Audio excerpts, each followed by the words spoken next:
Today, I just want to share with you a little personal story in the hope that I like to share and teach and coach through personal sharings and personal stories, because I think we're all the same, really. We all have the same challenges. We all have the same, we exist on the same connections of love and understanding. And we all basically, when it comes down to it, we're all the same. We all feel the same, we all feel the same pains, the same joys, the same hurts.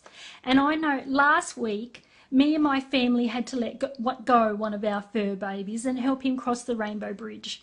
Toby's a little Shih Tzu cross, and he came to us 11 years ago. And I want to share the story of how he came to us and what that meant for me. And at the time in 2005, we had just again helped one of our dogs cross the Rainbow Bridge again back in 2005, and her name was Joy, and she was a greyhound at the time and was suffering from uterine cancer. So we helped her cross, and it wasn't too long after that she transitioned that I saw her clairvoyantly in my mind's eye coming to me and nudging a little puppy with her nose. So I knew that she was bringing me a new puppy. And anyway, a couple of months later, this was towards the end of March, she visited me again. And this time, clairvoyantly, as I was going to sleep, she was coming into the bedroom, and I could see her carrying the pup in her mouth this time.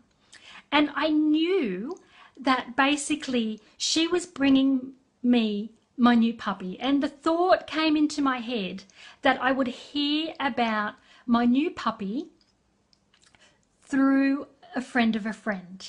And I thought about a particular friend who I was happy to have coffee with tomorrow, the next day.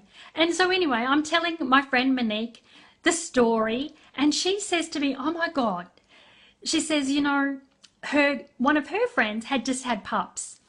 And I said to her, okay, well, if this is my puppy, this is my new puppy, there'll be, in the litter, there'll be one black puppy with white markings, because that's the markings of Joy. That was her colouring. And when we rang up, and in the litter, there was just one black puppy with white markings, Toby.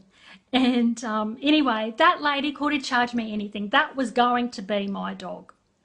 And as it was, I took two dogs from that litter. I took Toby, the black one, and one of his brothers, Scruffy, who is the brindle coloured. I totally fell in love. And for 11 years, we've had both of them together. And they've just been a total joy. Now, I don't really know. I've always felt a close connection of Toby with Joy, even to the point that I could see Toby always had a weakness and a tendency to a little bit of irritable bowel. And I sort of certainly saw that as Joy's energy, a reflection of her uterine cancer. Now, I don't really know whether Toby was the full reincarnation of Joy or not, but it really doesn't matter, because I know that they were close, and I know certainly since letting go of Toby last week that I feel like I've lost two dogs. I feel like I've lost connection to Joy as well. And so we're still healing and we're still growing, but the reason I'm sharing this story with you is because I think it does two things. One, I've got a lot of mediumship stories from over 20 years, but that happens to be one of my favourites.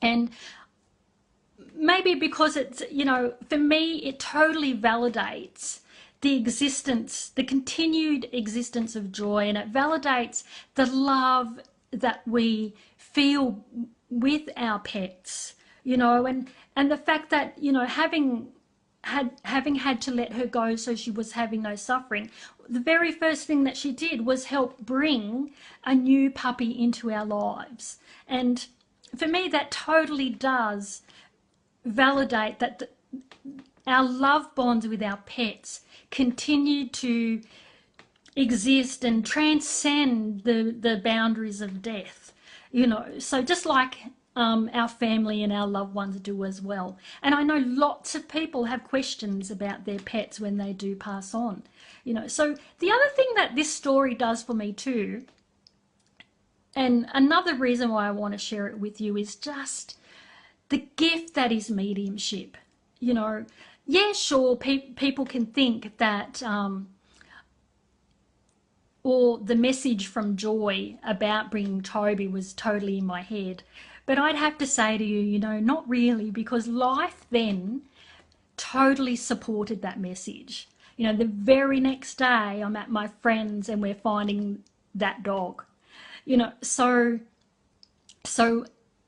it's really hard to say that it's not, that you're making it up. And it's really then hard to say, hey, where does this that mediumship is not real. It's really hard to say that when you've got life manifesting and transpiring, supporting messages that you receive, and one of the things, I know people could turn around and say, hey, as a medium, getting messages like that is every day. And yes, it is. But what I would say to you is that there's nothing special about me. There was nothing in my childhood, that stood me out to be different or to have mediumistic tendencies in any way. I didn't see dead people as a child. I didn't make psychic premonitions. There was nothing recognisable. The difference between me and perhaps you is the fact that I've spent the last 20 years just really nurturing and working on my mediumship abilities every day in some way, and my need to really have the faith with my mediumship, because my mediumship for me has first and foremost been about my own connection, my own relationship with spirit. It's the way that I communicate with God, and first and foremost that has led my journey. Yes, I use my mediumship to help other people, but first and foremost, the priority has always been about my own journey. So what I would say to you is, I feel very blessed in those messages of how Toby came into our life, and I feel blessed in having been able to connect with him and in the process of letting him go. He did come to me a few days beforehand I knew that he was going, and he come to me a few days beforehand to say he was going, and I was away at the time, so I asked him to wait till I got home, and literally it was the very next morning, so it's such a gift, mediumship.